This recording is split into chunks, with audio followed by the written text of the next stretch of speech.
Siyabingelelana egameni likaKristu Jesu Nkosi yethu. Amen. Siyambonga uNkulunkulu wazalwane usisiza njalo. Asikahlakaniphi ukudlula abanye, but sisizwa inkosi. Yasilwela la isitha sesivimba. uNkulunkulu asilwele sithole sesifikile endlini yakhe. Hallelujah. Sizothola izwi lenkosi. Sizothandaza encwadini kaJob 1. Verse 6. Job chapter 1 verse 6. Siphinde futhi later on sizovula uJona.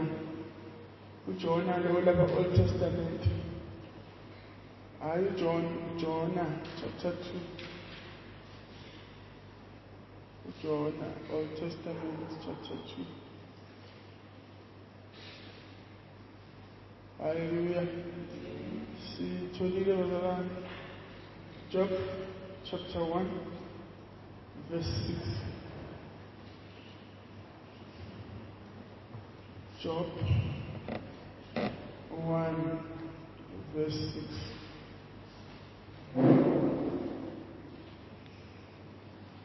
Now there was a day when the sons of God came to present themselves before the Lord, and Satan also came among them.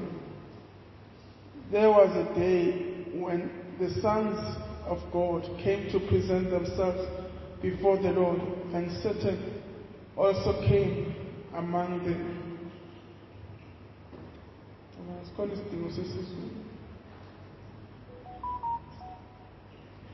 Okay. La sifunda khona bazalwane encwadini kaJob. uJob simazi ngokuhlushwa, ehlushwa nguSathane. Wayomcela kuNkulunkulu. Namhlanje sisazothandaza. Ngifuna ukuthi be strong, gcwala amandla, ngoba uNkulunkulu uyazi ngempilo yakho. Hallelujah. So uma ngifunda lezwi la leBhayibheli, kwaba nosuku la uSathane khona wahamba waya phambi kwaNkulunkulu.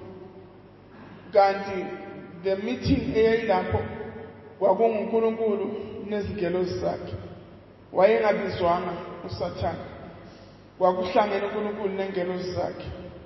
Ngiyakholwa ukuthi kuleyo meeting kwakudiscusswa ngoJob. uNkulunkulu wayegcwele ubuhle bukaJob, ngoba uzuyasho nakuSathane ukuthi uyibonile mara lenceku yami eJob ukuthi ngithanda inkonzo kangakanani. So the meeting was all about Job. Sathane yafika lapha iBhayibheli. The meeting kwakuze izingelosi zizopresenta phambi kwaNkulunkulu, zizobeka izinto phambi kwaNkulunkulu naloko ezikwenzile nako konke ezihlangane nako zikhuluma phambi kwaNkulunkulu. Ngora khona lapho kuleyo meeting sithola uSathane utholakala uyafika lapho uninvited kuleyo meeting. Ngoba uSathane bezalwane sikhumbule ukubeka ingelosi naye. He knows when do they meet. Uyazi isikhathi sabo labahlangana khona. So utholakala naye uyaziletha lapho kuleyo meeting. Uninvited, so khona lapho. And i-purpose yayo kahle kahle ukuthi izingelosi zizopresenta, zizoletha ama-cases wazo nezinto ezihlangabezene nazo phambi kukaNkulunkulu.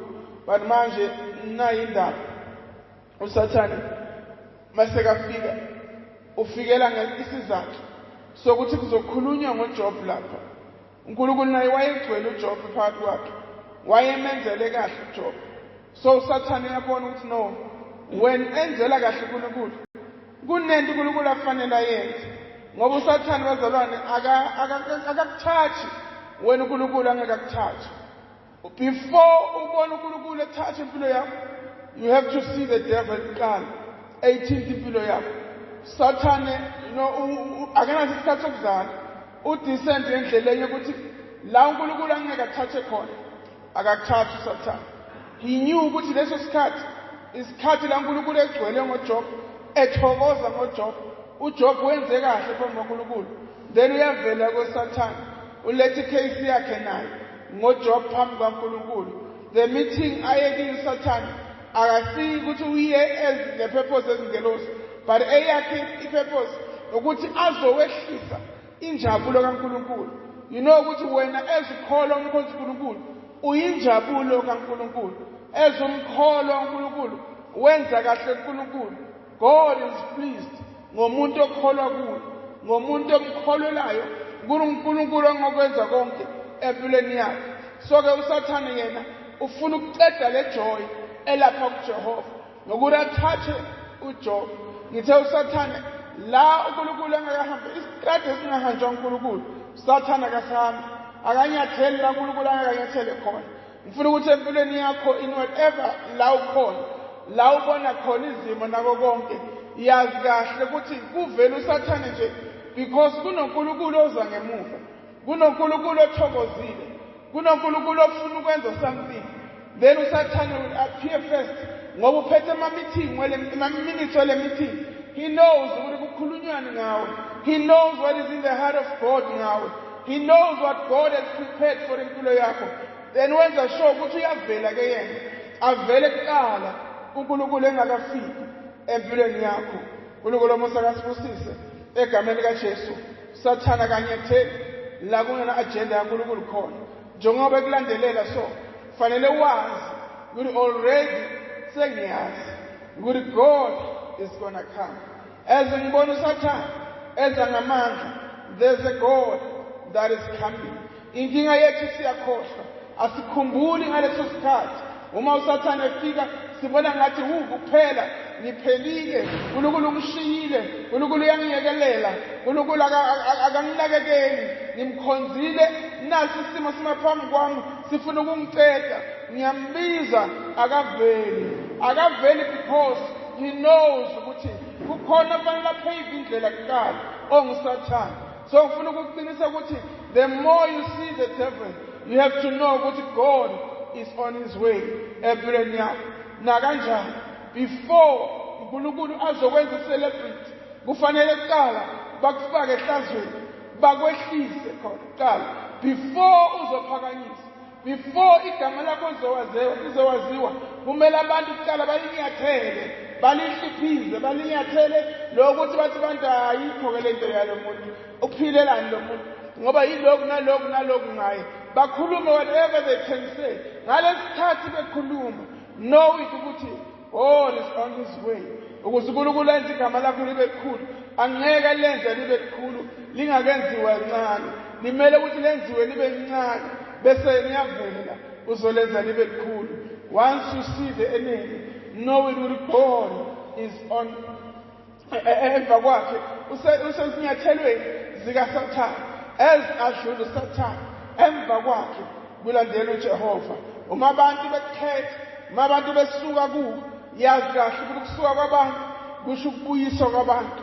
Yazi uma uSathane ebona ukuthi uNkulunkulu ufuna ukukusebenzisa ebantwini, uSathane uzowenza abantu to move away from you ngoba ufuna ukukusebenzisa ebantwini. Bese uSathane wenza abantu basuke so that wena uzothi noma ngabe benginolwazi ukuthi uNkulunkulu ufuna ukusebenzisa mina ebantwini, ngigcina ngithi ayikho lento. Why abantu bangishiya? Why abantu bangangifuni? Uma ngabe ngifanele uNkulunkulu ane-purpose ngami ebantwini bakhe, why bangangifuni? Why badedekile? Ngalesikhathi badeda, you have to know ukuthi God is going to bring people empilweni yakho. If you're supposed to heal, la uNkulunkulu akunikeza ugcobo lokuphilisa khona, Sathane uzokudlulisa ekuguleni, ugule lokuthi uzungakholwa ukuthi mara am I going to do it phezu kwabanye abantu uma kuhluleka ukuphila mina? Kanti uNkulunkulu uyeza with that healing gift phezu kwempilo yakho. Sathane unjalo. When you see him, know ukuthi God is around. He's about to appear empilweni yakho. uNkulunkulu omusa wakasibusise egameni likaJesu Kristu waseNazaretha. So abantu baphela amandla ngezinto abazibonayo, abantu baphela amandla ngezimo ababakizo, abantu baba weak just because they see things. Babona stagnance empilweni yabo, babona kungaphumeleli empilweni yabo, babona uSathane ngathi uyabaqeda empilweni yabo. Kanti the more you see the enemy, umele wazi uNkulunkulu wakho uyeza ukuzowenza umehluko ngoba ethembekile, ngoba ekuthanda. uSathane sometimes uba as if yakugwinya, you know, uyahamba ufikelele la khona ubona ngathi manje the enemy is about to swallow me.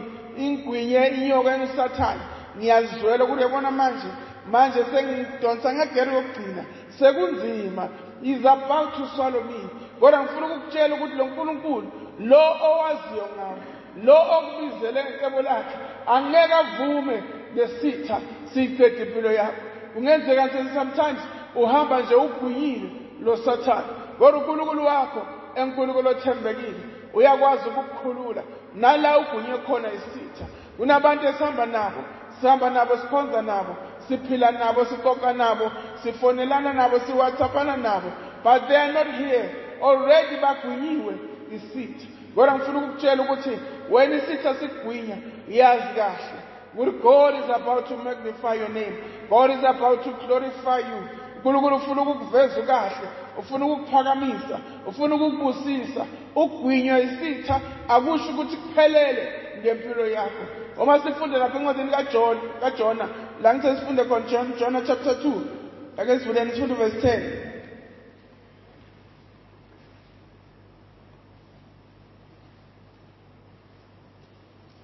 Jonah chapter 2, verse 10.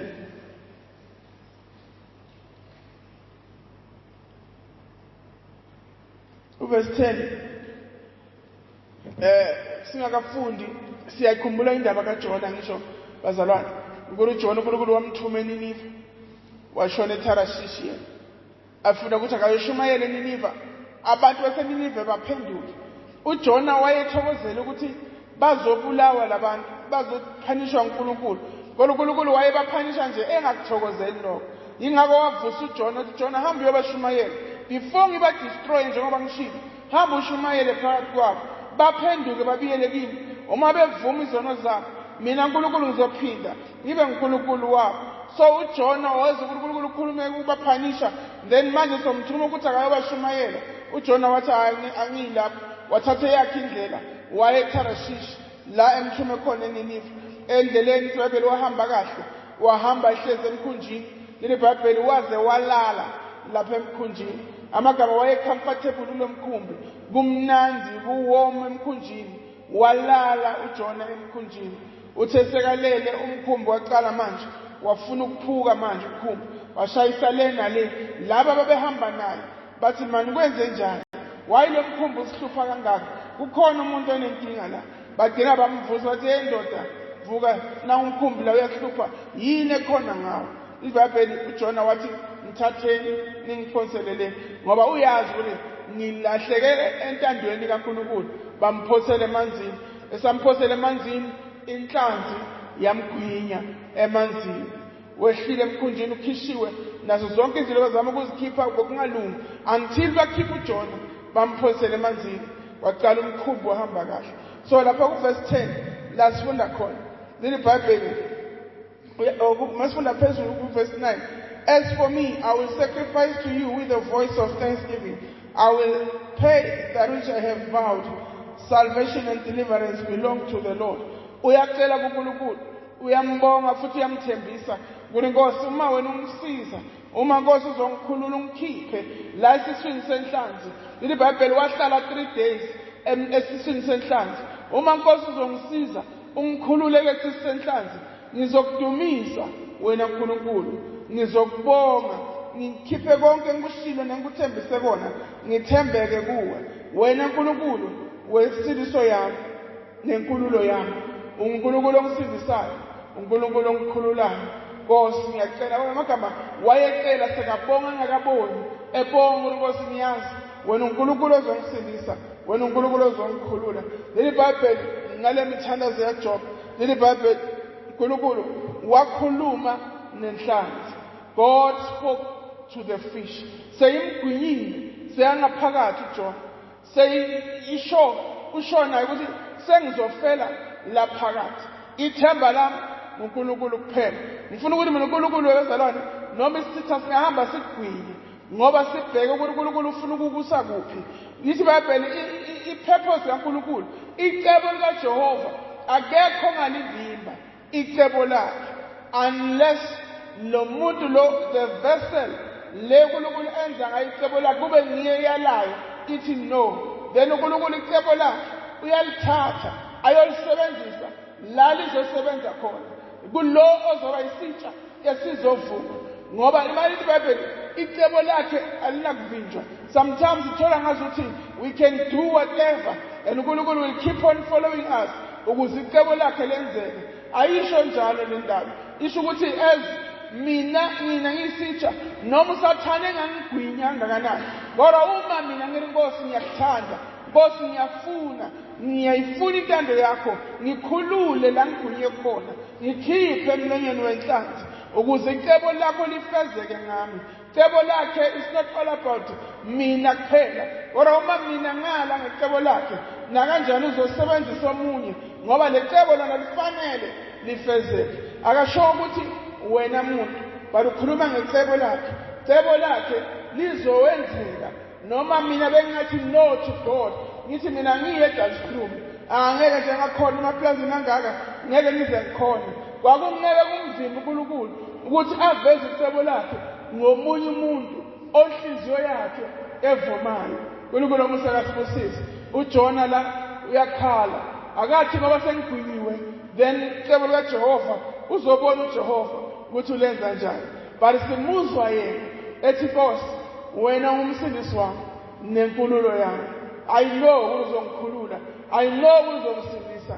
Ngakho ngiyabonga Nkosi ukuthi nako konke engikuvawile phambi kwakho ngizokwenza ngale ndlela engisho ngayo, ngizoyifeza intando yakho naloko engikhulumile ngakuthembisa kona ngizokwenza ngoba wena ungumsindiso nenkululo yami. Sometimes kuyafika la usathana sigwinya khona, kodwa uNkulunkulu wezalwane ongeke avume ngathi. Esikhathi uhlezi phakathi kokushisa kwenhlanzi, phakathi kwenhlanzi egwinya impilo yakho, eyibambile impilo yakho, ngoba sometimes sibonakala sihamba ngazi ukuthi singaphandle kanti singaphakathi, sigwinyiwe, siphakathi kwesimo esibonayo ukuthi yabona la noma sewathi ngifuna ukuphuma ngeke ngaphuma unless ukhale kuJehova. Jehova uyozokukhipha.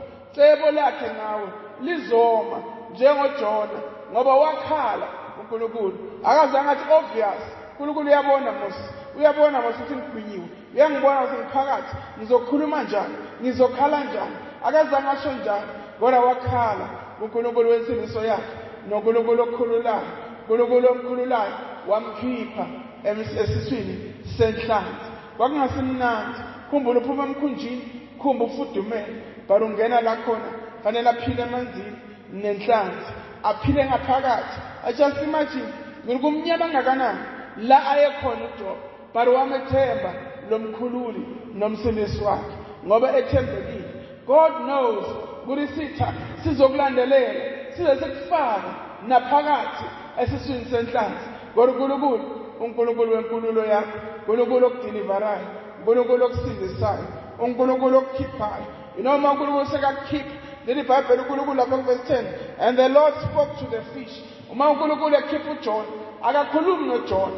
Uyamazi uJona usesimeni siphi, uyamazi uJona uyakhala uNkosi ngikhulule. Kodwa iBhayibheli uNkulunkulu wakhuluma nenhlanzi.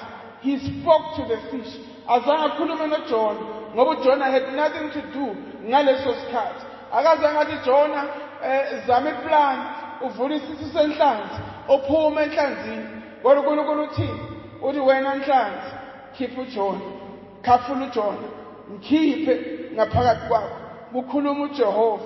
Noma usathana ngakuvalela kanjani, but ikhona indlela kaNkulunkulu angakukhipha ngayo lapho ekuvalelekeni. Ikhona indlela yakhe angakukhulula ngayo, nendlela yakhe uNkulunkulu for konke. Yabona inhlanzi yayidalwe uNkulunkulu. There's nothing above umdali wayo. uNkulunkulu udale le fish, wayenamandla okukhuluma phezu kwefish, wayenamandla uNkulunkulu okuyi-instructor ngale ndlela afuna ngayo. iBhayibheli wakhipha instruction uJehova wathi wena fish khipha uJona, mkhulula uJona. uNkulunkulu omusa akasusisa egameni likaJesu. iBhayibheli inhlanzi, and it vomited out Jonah upon the dry land. Yabe siyamkhafula enhlabathini eyomile, yakhafula uJona yamkhipha nge-instruction kabani? kaJehova, ngomthandazo kabani? kaJona.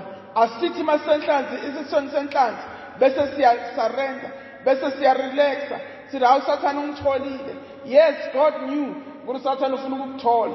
God knew ukuthi uyakulandelela, but you forgot ukuthi uma kuvela uSathane suka kunonkulunkulu ozayo emva kwalokho Sathane ufuna ukucima icebo likaJehova ngempilo yakho but ubusisiwe ozothi noma engaphakathi kwesimo esinjalo abesakhala kuNkulunkulu wathandaza kuNkulunkulu uNkulunkulu wamuzwa wathi Nkosi wena ungumkhululi nomsindisi wami and God delivered him wamkhipha esiswini senhlanzi leli Bible and it vomited out Jonah yamhlanza ifish ilalela izulu likhuluma naye yamhlanza sometimes wena la ukhona amandla uzwa ukuthi aphelile but izulu selikhulumile lithi wena fish uyamhlanza lo mntwana uyamkhipha la umfake khona uyamkhulula la umvalele khona uNkulunkulu omuhle wakhulumizwa iBhayibheli ekhulumile uNkulunkulu ifish yahluleka ukubamba uJona ngaphakathi kwayo iBhayibheli yabona mase kuthiwa and the fish vomited him when umuntu avomita akontroleke akubambeki kuvele kuziphumele nje ngamagama uNkulunkulu wathi nje kwangathi upressa another button wathi nje uJona yena noma fish usathi mina ngisayojika kuphi you won't be able because manje it's time to vomit kukhuluma izulu lithi uyamhlanza umbeka la uyafuneka uyamkhipha njengokumgunya kwakho uyamkhipha inhlanzi it vomited him ngamagama ngespeed sasezulwini to vomit into oyenza ungakhona ukuphulika iyaziphumela nje lento maseyiphuma I'm sorry ukuninyanyisa iyaziphumela lento iziphumele lento ubathe uyazibamba awukhoni ngenxa yokuthi kufikile akureverseki God did it that way uNkulunkulu mayefika ukukhulula he will speak to the situation he will speak to the devil oppress impilo yakho he will speak to those monitors ezigade zibambe impilo yakho he will just speak a word and they will have to obey him for he is God he is your creator uzokhulumisa arivomit akaze ukuthi mlethe wena fish zama fish ukuthi mhlambe umkhiphe kuphi noma ngikuphi la khona ungamkhipha khona baruthi mvomite amagama makaphume angacontroleki ukuphuma kwakhe nespeed sasezulwini uma uNkulunkulu efika he will make your deliverance to be accelerated ngezwi lakhe ukhuluma nenhlanzi urivomiting amagama accelerate ekumkhipheni nespeed angisho ukuthi zama inhlanzi ukuthi mhlambe sisakho iqale sehle kuqala or zama ukuthi mhlambe iqale ngiyophumula ngilalalayo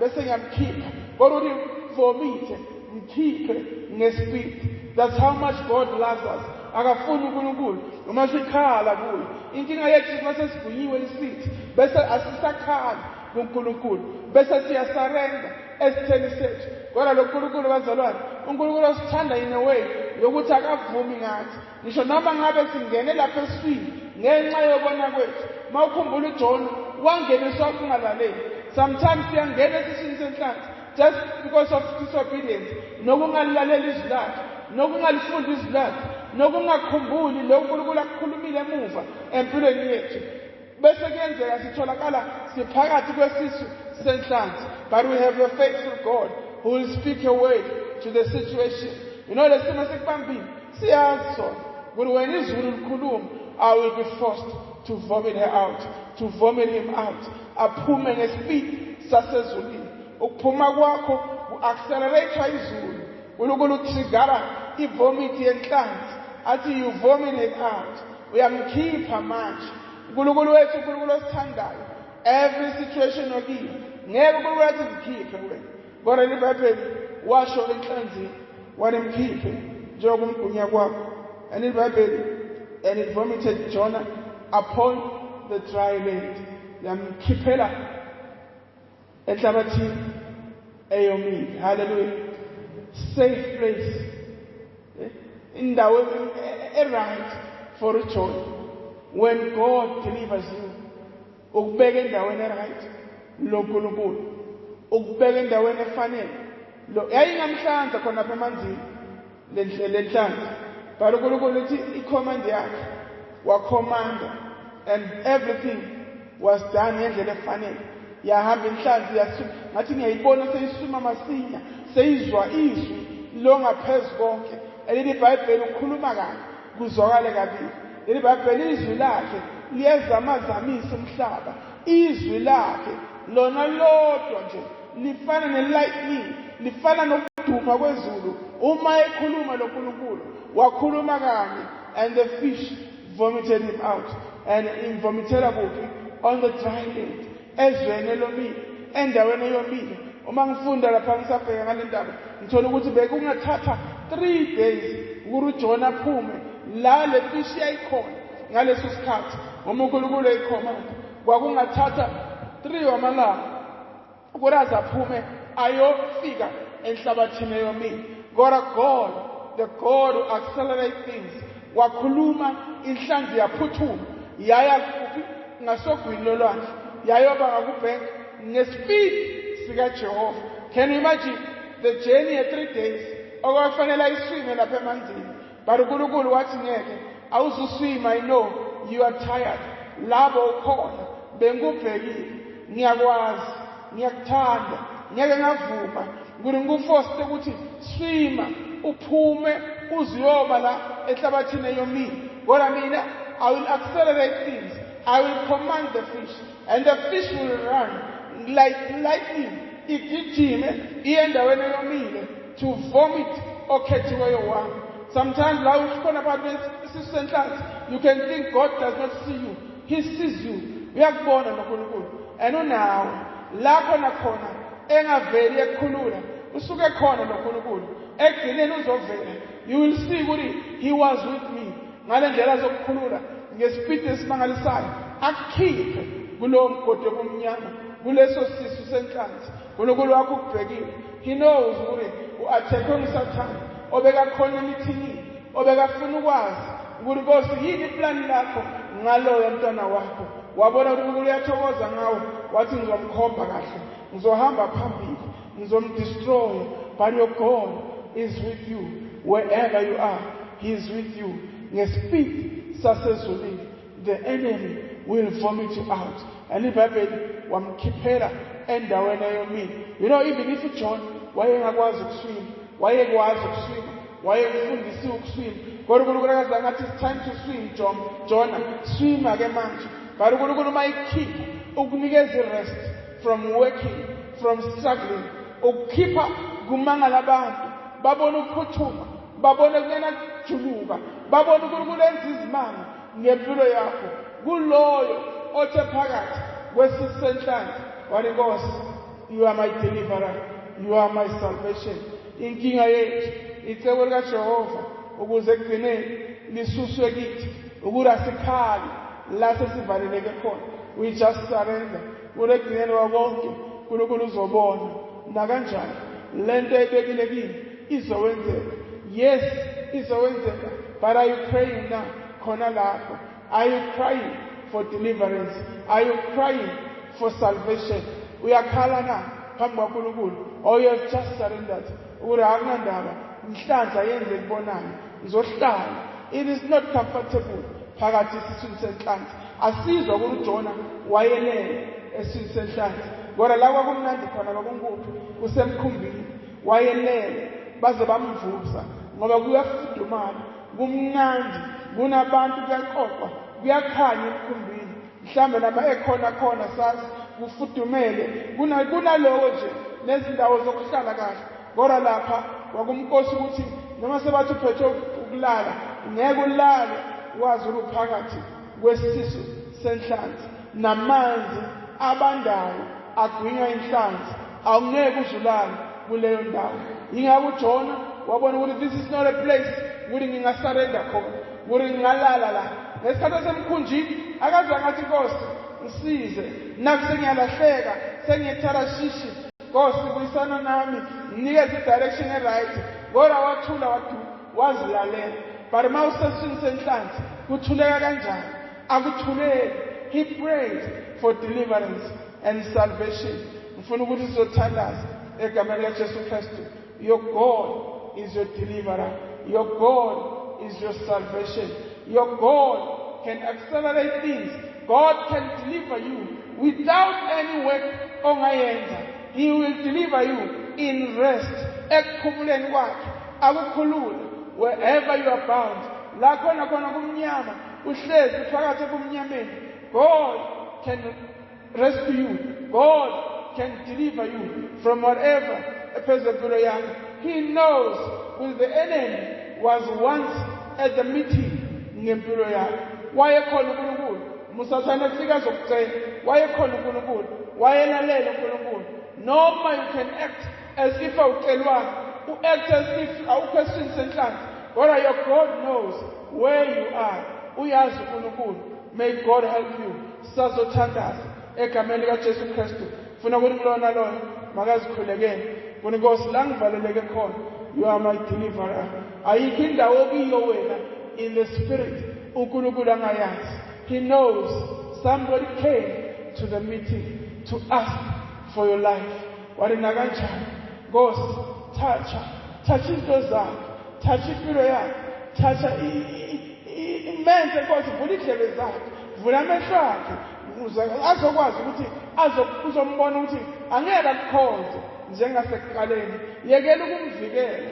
Give her over to me. Give him over to me. Ukuze ngizokukhomba kahle. Kulento ekhuluma ngayo ayikho. And God allowed it. Wavuma uNkulunkulu. You know Job udlule through thick or thin. Wadlula uJob azi ukuthi uNkulunkulu wami ukhona umhlengi wami. Ekugcineni kwako konke uzoma othulini. Uqhubeka uJob uyathandaza. Uqhubeka uyakhuluma. Uthandaza phambi kwaNkulunkulu ngempilo yakhe nangesimo aphakathi kwaso. Akarelate, akalali. Akasho ukuthi sengizobona khona. Akasho ukuthi siyafana. Akasho ukuthi nalona inezinkinga zakhe.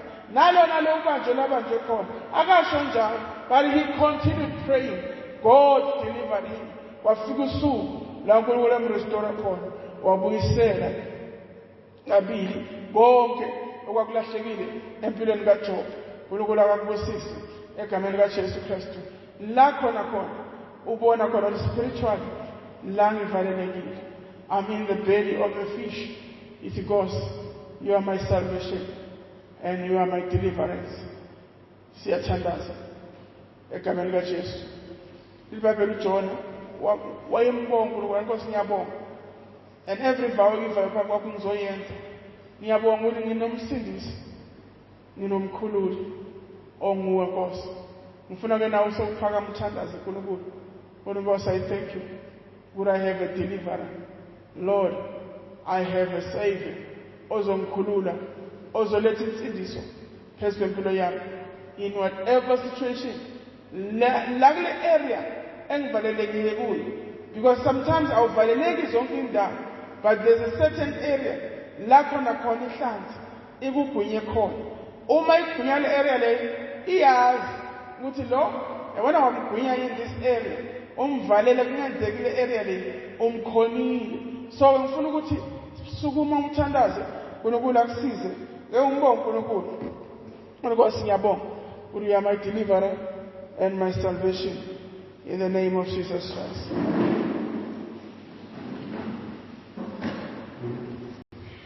Jehovah wobusayo waziye sikudingayo. Jehovah wobusayo waziye sikudingayo. Baba, siyabonga mkhululi wethu. Siyabonga msindisi wethu.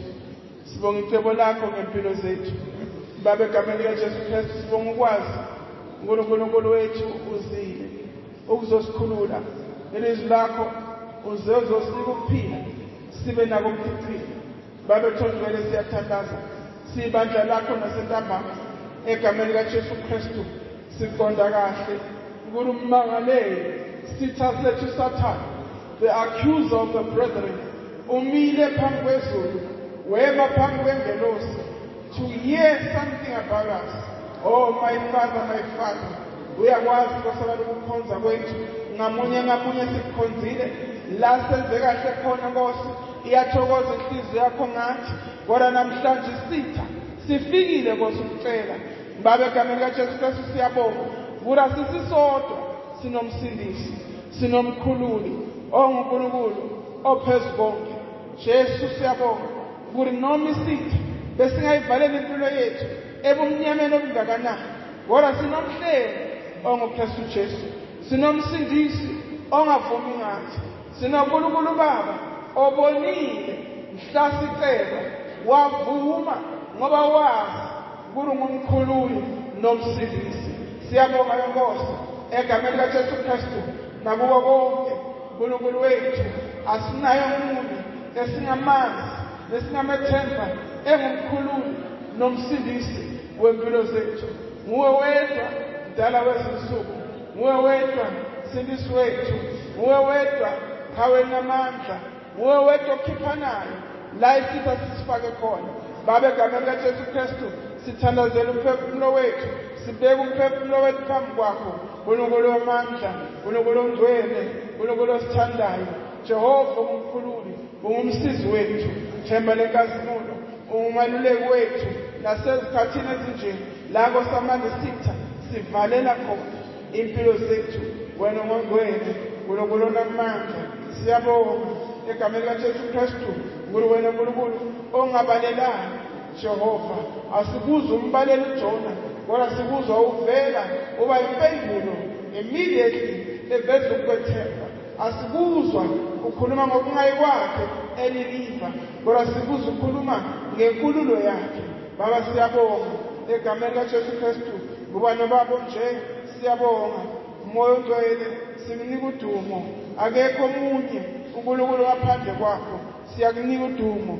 Jesu ngumsindisi Jesu ngumkhululi siyabonga ukuthi impilo yethu ngeke yavaleleka until to the end for we have a savior we have a deliverer thank you Lord the rock of our salvation Father we thank you moya ongcwele that every soul my God in every bondage my Father in every belly of the fish of God siyathandaza uNkulunkulu wethu omuhle Jehova sibonakalise ukuze igama lakho lidumiseke ukuze izibongo zonke ziye kuwe ukuze abantu bazi ukuthi sinoNkulunkulu ongasishiyi nongasiyekeli ukuze kwasamana lezitha zethu kuphela ukuhleka ngempilo zethu Baba siyathandaza sisize Nkosi siyibandla lakho moya ongcwele awusibizelanga kuzo zonke izinto ezikhona kodwa usibizele ekutheni igama lakho ngathi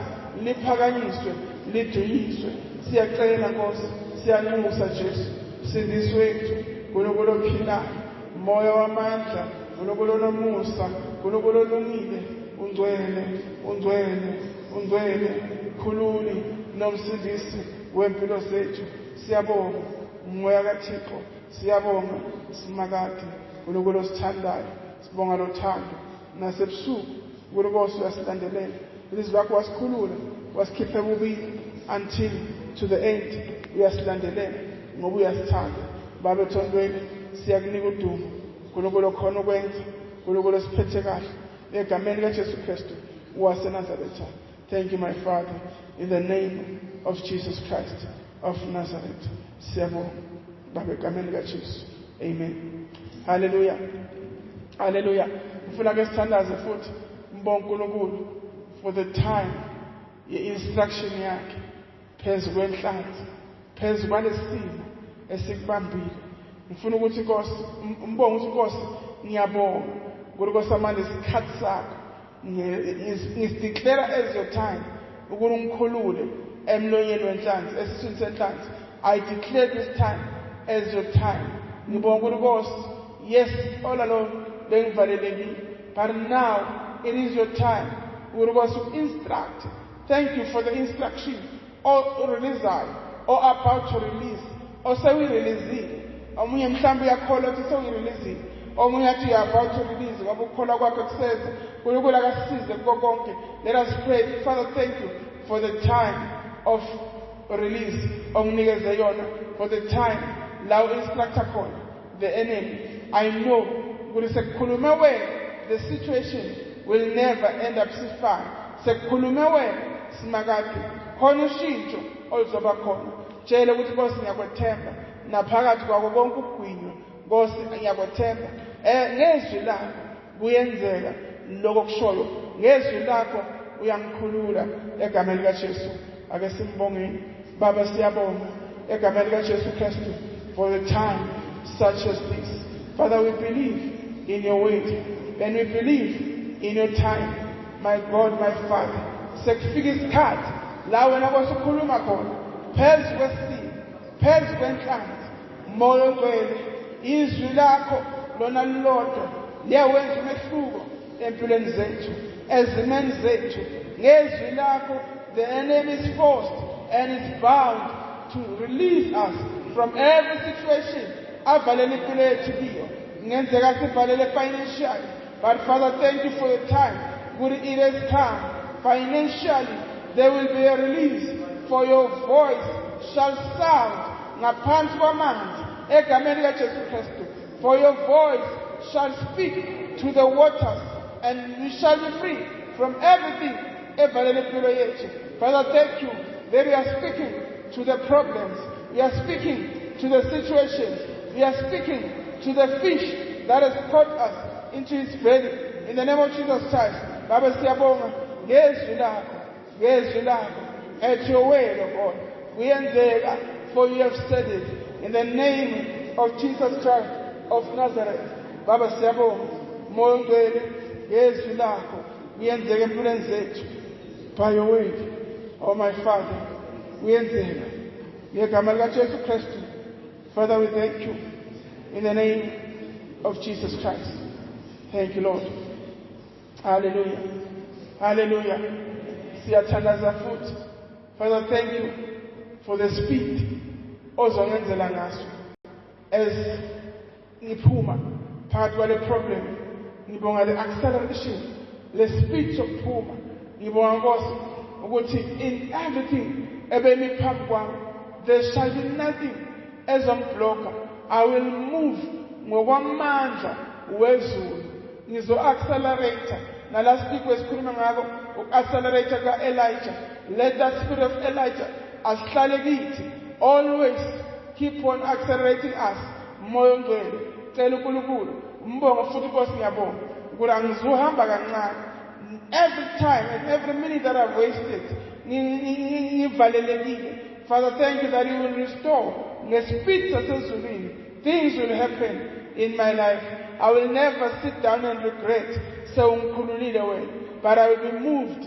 Ngespeed sasezulwini. Ngiyabonga egameni likaJesu. Hallelujah. Father, thank you.